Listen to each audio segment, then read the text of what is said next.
Hello student, good morning to everyone. देखिए, आज हम लोग अपना नया एक्सपेरिमेंट कर रहे हैं to determine the resistivity of two wires by plotting a graph for potential difference versus current. Basically ये जो एक्सपेरिमेंट है ये कोई ज़्यादा टफ एक्सपेरिमेंट नहीं है। आप पुराने टाइम में आप इसे जस्ट लाइक ओम्स लॉ की तरह ट्रीट कर सकते हो। ये ओम्स लॉ का ही ग्राफ है। बेसिकली हम ये एक्सपेरिमेंट ओम्स लॉ का ही कर रहे हैं।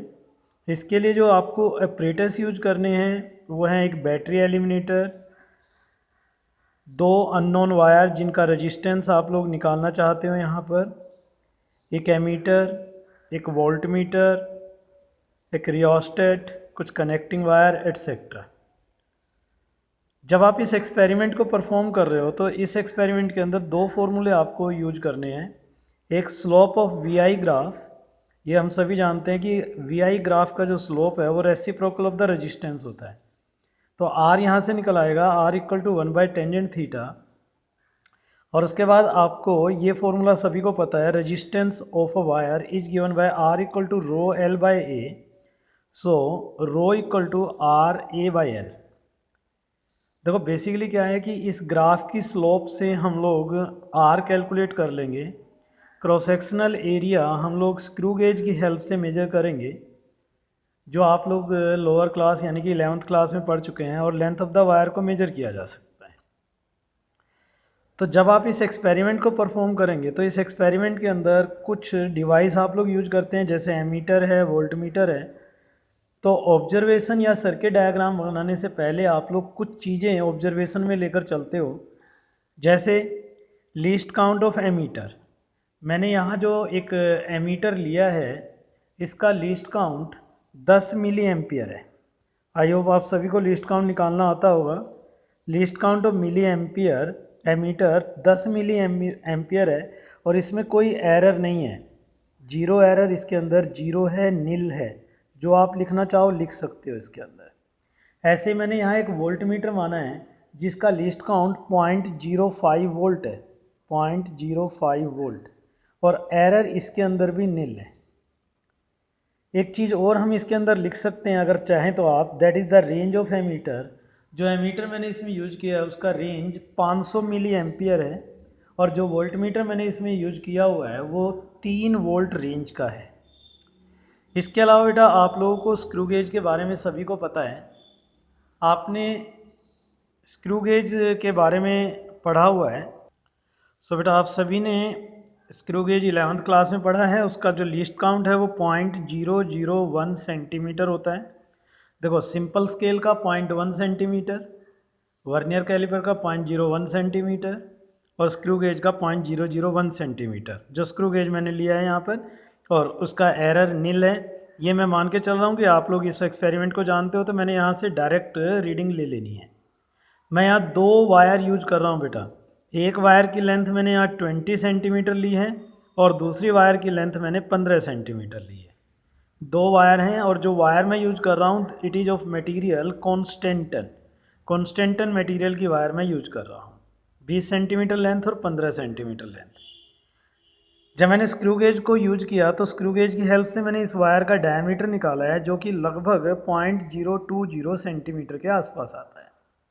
Is it okay? तो ये वैल्यूज़ या ये रीडिंग मैं ऑलरेडी ले चुका हूँ। आपको मेजर करनी आती है सभी को, लेंथ मेजर करना आता है, और वर्नियर कैलिपर आप लोगों ने 11th क्लास में यूज किया है, तो उसकी हेल्प से आप इसका डायमीटर कैलकुलेट कर सकते हो। इतनी बातें मैं ये मान के चल रहा हूँ कि ये सब कुछ आप लोग कर पाएंगे। जब हम इस एक्सपेरिमेंट को करेंगे तो इसके लिए जो सर्किट डायग्राम है, सर्किट डायग्राम समझिए बेटा आप सभी। क्या होगा, इसके अंदर एक बैटरी कनेक्ट होगी with the help of a rheostat. एक रियोस्टेट के साथ आप एक बैटरी लगा सकते हो। यहाँ पर आप एक मिली एमीटर लगाओगे, और वो रजिस्टेंस लगाओगे आप जिसकी वैल्यू कैलकुलेट करना चाहते हैं। ये वो रजिस्टेंस हो गया आर, ये रियोस्टेट हो गया, ये आपकी बैटरी हो गई। मैं अभी आपको सर्किट भी दिखाऊंगा। देखो ये बैटरी का पॉजिटिव टर्मिनल चल रहा है, तो यहाँ मिली एमीटर का पॉजिटिव और यहाँ नेगेटिव लग जाएगा।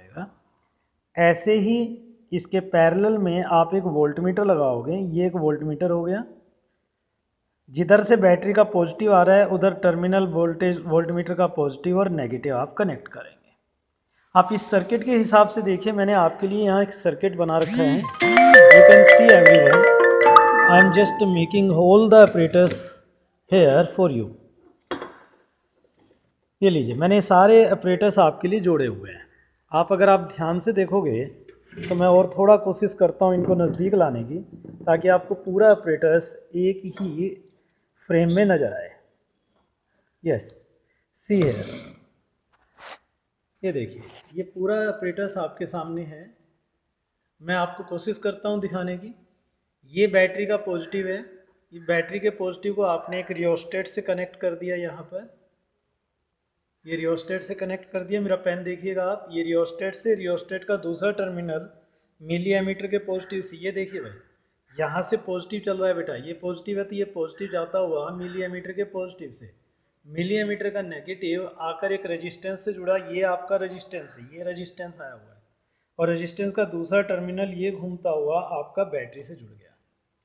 इसी रेजिस्टेंस के पैरेलल में ये वोल्टमीटर जुड़ा हुआ है। ये देखिए, एक टर्मिनल वोल्टमीटर का यहाँ आके जुड़ गया और दूसरा टर्मिनल वोल्टमीटर का यहाँ आकर जुड़ गया। You can check this whole operators, here is the connection for you. दोबारा बोल रहा हूँ, battery eliminator positive, rheostat, rheostat का दूसरा टर्मिनल एमीटर, एमीटर के पॉजिटिव से नेगेटिव जाके रेजिस्टेंस से, और रेजिस्टेंस का दूसरा टर्मिनल ये देखिए घूमता हुआ यहाँ तक आकर जुड़ा। और इस रेजिस्टेंस के पैरेलल में आपने दो वोल्टमीटर, सॉरी, ये दो टर्मिनल जो वोल्टमीटर के हैं वो कनेक्ट कर लेने हैं। This is the whole operators for you. Now check here, this is the milli ammeter. आप देखोगे ये 500 मिली एम्पियर तक मेजर कर सकता है, तो ये इसकी रेंज हो गई। और आप यहाँ देखो, 100 मिली एम्पियर को मेजर करने के लिए 10 डिवीजन है, तो इसका मतलब इसका जो लीस्ट काउंट है वो 10 मिली एम्पियर हो गया। और आपका नीडल 0 पर है, इसलिए इसमें एरर नहीं है। द सेम वे आप वोल्टमीटर को भी चेक कर सकते हो। You can check it. ये वोल्टमीटर देखिए, आप इस वोल्टमीटर की रेंज अगर आप देखोगे तो 3 वोल्ट, और 0.5 को 10 डिवीजन से डिवाइड है तो 0.05 वोल्ट इसका रीडिंग लीस्ट काउंट हो जाएगा। और नीडल 0 पर है तो आप इसको ये कह सकते हो कि भाई इसके अंदर कोई एरर नहीं है। So this is the operators. अब मैंने वो रेजिस्टेंस लिया हुआ है बेटा, जिसकी वैल्यू आप मेजर करना चाहते हो, you want to calculate it. तो इसके अंदर देखो एक वायर लपेटी हुई है, इस वायर की ही लेंथ है वो 20 सेंटीमीटर। फिर मैं एक और वायर लूँगा जिसकी लेंथ 15 सेंटीमीटर मैंने ले रखी है।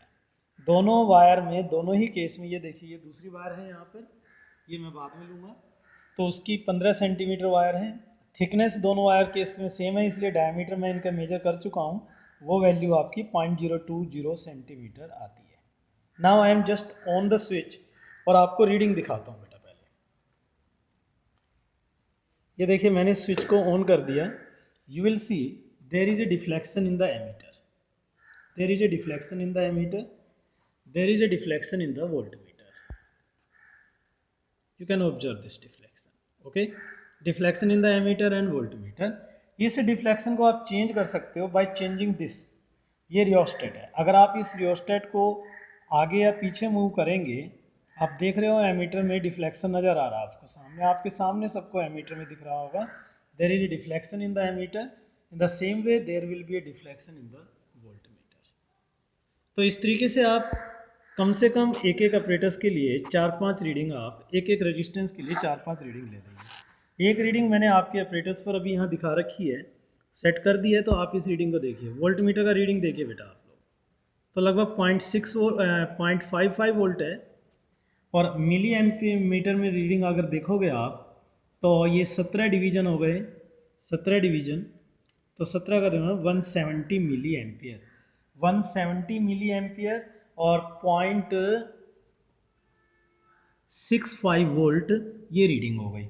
अब देखो, रीडिंग जब आप लोग लेंगे तो इसके लिए टेबल बनेगी। ये टेबल आपके सामने आ गई बेटा, you can see this table. पहली वायर के लिए वी और आई का टेबल, दूसरी वायर के लिए भी वी और आई का टेबल। मैंने आपको लिए अभी एक रीडिंग यहाँ पर देखी है, उस रीडिंग के अकॉर्डिंग आप देखोगे कि जब वैल्यू मेरी 0.6, यू कैन चेक, दोबारा देखिए, 0.6 0.6 वोल्ट जब ये रीडिंग है, 0.60 वोल्ट ये रीडिंग आ गई आपकी, तो मिली एमीटर में 170 मिली एम्पियर की रीडिंग सेट हो रही है। 0.60 पर 170 मिली एम्पियर की रीडिंग सेट हो रही है। ऐसे ही अगर मैं और रीडिंग यहाँ पर चेंज करता हूँ, जस्ट चेक इट हेयर, मैं इसको थोड़ा सा और बदलता हूँ, ये मैंने कुछ और चेंज कर दिया है। Now you can see there is another change in the reading, value is about 220 milliampere and here the reading is 0.75 volt, 0.75 volt, 0.75 volt पर हमें जो रीडिंग मिल रही है वो 240 मिली एम्पियर, सी है 240 मिली एम्पियर, 240 मिली एम्पियर यहाँ रीडिंग मिल रही है। ऐसे ही जब मैं इन रीडिंग को आगे प्रोसीड करता हूँ तो आप अलग अलग रीडिंग्स यहाँ पर देख पाओगे बेटा। मैं वो सारी रीडिंग आप लोगों के लिए आपकी टेबल में लिख देता हूँ। 0.80 पर ये वैल्यू 250 मिली एम्पियर आ रही है। 0.90 पर ये वैल्यू लगभग 260 मिली एम्पियर आ रही है और 1 वोल्ट पर ये वैल्यू लगभग 275 मिली एम्पियर आ रही है। ये रीडिंग आपकी आती है बेटा इस जगह पर, इस पहली कॉइल के लिए। ऐसे ही हम ये रीडिंग हम सेकंड कॉइल के लिए लेंगे, वो रीडिंग भी मैं आपको आपकी टेबल में अभी फिल कर देता हूँ। सो बेटा जब मैं ऐसे ही ये रीडिंग दूसरे ऑपरेटर्स पर लेता हूँ तो हमें कुछ रीडिंग ऐसे मिलती हैं। 0.40 वोल्ट पर ये वैल्यू 200 मिली एम्पियर आती है। 0.50 पर ये वैल्यू लगभग 240 मिली एम्पियर के आसपास आती है। 0.60 पर ये वैल्यू आपकी लगभग 290 मिली एम्पियर आ रही है और इन द सेम वे 0.70 पर जब हम ये वैल्यू देखते हैं तो ये वैल्यू आपकी लगभग 330 मिली एम्पियर के आसपास आई है और 0.80 पर ये वैल्यू लगभग आपकी 400 मिली एम्पियर के आसपास आ रही है। तो ये रीडिंग मैंने ले ली है बेटा आपके लिए और ये रीडिंग आपके लिए टेबल पर यहाँ फिल कर दी है। तो you have to fill all these readings at the same point at the same in the same table. तो इस तरीके से आपको ये टेबल बनाना है। You have to make this table everyone. इसके बाद अब हमारा काम कैलकुलेशन का रहेगा। You can check it. दोबारा आप देखिए, पूरा ऑपरेटर्स आपके सामने है, ये ऑपरेटर्स रहा। मैं जब रीडिंग चेंज करता हूँ तो रियोस्टेट को आगे पीछे मूव कर रहा हूँ। रियोस्टेट को आगे पीछे करने से ये एमीटर का रीडिंग बदल जाता है, एमीटर का रीडिंग बदल जाता है। इन द सेम वे यहाँ देखो ये वोल्ट मीटर का रीडिंग बदल जाता है। तो ये चीज़ें आप लोगों को ध्यान रखना है, मैंने इस कॉइल के लिए किया हुआ है। ऐसे ही कॉइल नंबर 2 के लिए भी आप प्रैक्टिकल कर सकते हो। तो अब आपके बाकी कैलकुलेशन है बेटा वो भी मैं आपको शो कर रहा हूँ कैसे आपने करना है। Just wait for a second and then will start. So बेटा अब आपको जो टेबल हमने ली है उसके हिसाब से यहाँ एक ग्राफ बनाना है। You have to make a graph for both the wire.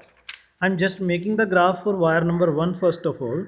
देखो वाई एक्सिस पे मैंने करंट ले लिया है जो मिली एम्पियर की रेंज में रहेगा और यहाँ पर ये वोल्ट मीटर की रेंज में रहेगा आपका। Now I am making a table 0.2 volt, 0.4 volt, 0.6 volt, 0.8 volt and 0.1 volt. Okay 100 हमारे पास जो रेंज है वो 400 मिली एम्पियर तक की है। तो 100, 200, 300, 400, 500, तो 100 milli ampere, 200 milli ampere. Graph आप सभी को बनाना आता है। 300 मिली एम्पियर, 400 मिली एम्पियर। इस तरीके से ये आपका मैं पहले वाली टेबल के लिए ये ग्राफ बनाने की कोशिश कर रहा हूँ। स्केल आपने जरूर मेंशन करना है कैसे आप यहाँ पर कर रहे हो।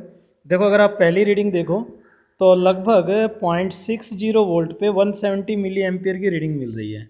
0.60 पे 170 आपका यहाँ होगा भाई 190, ये 170 हो गया। ये आपका पहला पॉइंट आ गया भाई, पॉइंट नंबर 1। इसके बाद दूसरी रीडिंग 0.75 वोल्ट पर 240 वोल्ट, 0.745 इस पे 240, ये आपका 240 क्या 0.75, ये 250, 240, ये हो गया 240 मिली एम्पियर। इसी तरह 0.8 पर 250, 0.8 पर 250, ये आपकी 0.8 पर 250 आ गई भाई। इसके बाद आ रहा है 0.9 पर 260, 0.9 पर ये 0.9 और ये 260 हो गया, 50 260, ये 260 हो गया। इसके बाद अगर आप देखो 1 पे 275 आ रहा है, 1 पे 275, 50 60 70 80, ये लगभग 275 आ गया। तो ये आपका पॉइंट्स आ गए। तो अब आप इन सभी पॉइंट्स को मिलाओ तो आपको एक ग्राफ यहाँ पर नज़र आ जाएगा। You have to make a graph here, okay.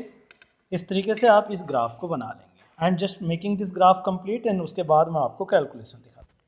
सो बेटा this is the graph for you. ये ग्राफ मैंने आपके लिए कंप्लीट कर दिया है। इस तरीके से आप इस ग्राफ से अब इसकी स्लोप निकालेंगे। जब आप इसकी स्लोप निकालोगे तो इस ग्राफ पर आप 2 पॉइंट इमेजिन कर लो। जैसे मान लो एक पॉइंट ये ले लिया, ये यहीं ले लीजिए, एक पॉइंट ये ले लिया है आपने और एक पॉइंट ये ले लिया है। तो ये आपका एक राइट एंगल ट्रायंगल बन गया। Here is a right angle triangle और ये एंगल हो गया आपका थीटा। थीटा, तो यहाँ से आप टेंजेंट थीटा की वैल्यू निकालो। तो टेंजेंट थीटा की वैल्यू आपकी आ जाएगी this side upon this side. ये साइड होगी 300 मिली एम्पियर और ये साइड देखिए आपका 1 वोल्ट हो गया।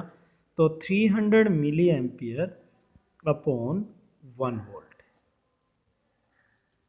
तो ये हो गया लगभग 300 अपॉन 1000 मिली एम्पियर के एम्पियर बना दिया बेटा इंटू 1। तो ये 1/r की वैल्यू आ गई भाई। ऐसे ही तो r की वैल्यू आ जाएगी आपकी 1000/300, इट्स अप्रॉक्सीमेट 3.3 ओम। ये आपकी वैल्यू आ जाएगी। तो ये आपका पहला ग्राफ बन गया। ऐसे ही आप सेकंड ग्राफ अपनी टेबल में बना को देखकर बनाएंगे, वो अब मैं आपके लिए छोड़ रहा हूँ। You have to make that graph. इसके बाद आपने कैलकुलेशन करनी है। बेसिकली हमने निकालना क्या है, रजिस्टिविटी। अगर आप रजिस्टिविटी का फॉर्मूला देखो तो रजिस्टिविटी का जो फॉर्मूला है rho equal to R into A by L होगा, R into A by L होगा। अभी आपने आर की वैल्यू निकाली 3.3। एरिया हो गया भाई cross sectional area pi r square, pi हो गया 22/7। रेडियस अब देखो यहाँ से डायमीटर आपने 0.020 सेंटीमीटर लिया हुआ है, तो रेडियस 0.010 सेंटीमीटर हो जाएगा, यानी कि 0.01 सेंटीमीटर इंटू 10⁻⁻2 मीटर। और इसका स्क्वायर कर देंगे आप, इसका स्क्वायर कर देंगे। ये सेंटीमीटर है बेटा, ये तो 0.01 सेंटीमीटर हो गया, इसके मैंने मीटर बना दिया, राइट। इन ये हो गया आर इंटू ए और लेंथ हमने यूज किया हुआ है इसके अंदर 20 सेंटीमीटर, तो 20 इंटू 10⁻⁻2 ये इसकी लेंथ भी हो गई भाई। अब आप इस कैलकुलेशन को प्रोसीड करेंगे। मैं ये कैलकुलेशन आपके सामने करके दे रहा हूँ, आप ज़रा चेक करना बेटा, ये कैलकुलेशन आप कर सकते हो। Just hold a minute, I am completing this calculation. 3.3 into 22/7, आप अगर इसे देखो तो ये बन जाएगा 1 इंटू 10⁻⁻4, इसका स्क्वायर 1 इंटू 10⁻⁻8। और आप यहाँ देखोगे तो ये 20 इंटू 10⁻⁻2 है, तो 2 इंटू 10⁻⁻1 बच गया भाई। ये 10⁻⁻1 -8 को मैं यूँ का यूँ रख रहा हूँ, -1 ऊपर चला गया। तो 3.3 इंटू 22/7 इंटू 2 इंटू 10 इंटू 10⁻�8। अब ज़रा कैलकुलेशन देखो, 2 सॉरी ये ऊपर नहीं है, 2 नीचे डिनोमिनेटर में है। 3.3 इंटू 22/7 इंटू ये तो 1 हो गया, ये 20 का 2 बच गया, यहाँ 10⁻⁻1 बचा था ये, इसको मैंने ऊपर 10 में शिफ्ट कर दिया। तो 2 से आप इसे काटो तो 211 आ गया, 211 आ गया। अब ये कैलकुलेशन अगर आप देखोगे तो ये बच जाएगी लगभग आपकी 33 को 11 से मल्टीप्लाई कीजिए, 33 मल्टीप्लाई बाई 11 3 जा 33 36 363/7 इंटू 10⁻⁻8। तो 7 5 35 13 लगभग 52 इंटू 10⁻⁻8 ओम मीटर। ये रजिस्टिविटी आ रही है बेटा आपकी मटेरियल वायर की। और कॉन्स्टेंटन वायर हम यूज कर रहे हैं, और कॉन्स्टेंटन वायर की रजिस्टिविटी भी ऑन एवरेज 44 से 58 जो इसकी एवरेज वैल्यू है ना, जो कॉन्स्टेंटन वायर की एवरेज वैल्यू आती है। देखो हमारा प्रैक्टिकल कहता है रजिस्टिविटी 52 इंटू 10⁻⁸ ओम मीटर आ रही है, और कॉन्स्टेंटन की जो प्रैक्टिकल वैल्यू है, कॉन्स्टेंटन की जो प्रैक्टिकल रजिस्टिविटी है वो 52, यानी कि इसकी जो वैल्यू है वो लगभग 44 से 52 इंटू 10⁻⁸ ओम मीटर होती है। तो हम लोग बिल्कुल एज पर आ गए हैं, हमारी वैल्यू 52 इंटू 10⁻⁸ ओम मीटर आ रही है। So this is how you can perform the whole calculation. I hope you can do everyone. इस कैलकुलेशन को पूरा कर लोगे बेटा, इसमें किसी को कोई दिक्कत नहीं होनी चाहिए। ये आपने पहली वायर के लिए रजिस्टिविटी निकाल ली है। ऐसे ही आपको दूसरी वायर दे रखी है, आप उसकी भी रजिस्टिविटी कैलकुलेट कर लेंगे, और फाइनली फिर आप अपना रिजल्ट मेंशन कर देंगे कि विद रजिस्टिविटी है गिवन वायर की, जो पहली वायर की आती है पहली वायर की लिख दीजिएगा, जो दूसरी वायर की आती है उसे आप दूसरी वायर के लिए लिख दीजिएगा। सो बॉयज़ बेटा आप इस प्रैक्टिकल को अपनी कॉपी के अंदर कंप्लीट कर लें। This is your next experiment जो आपको करना था, to determine the resistivity of two given wire by plotting a graph for potential difference versus current. Okay, thanks, will meet in next video again. तब तक good bye everyone.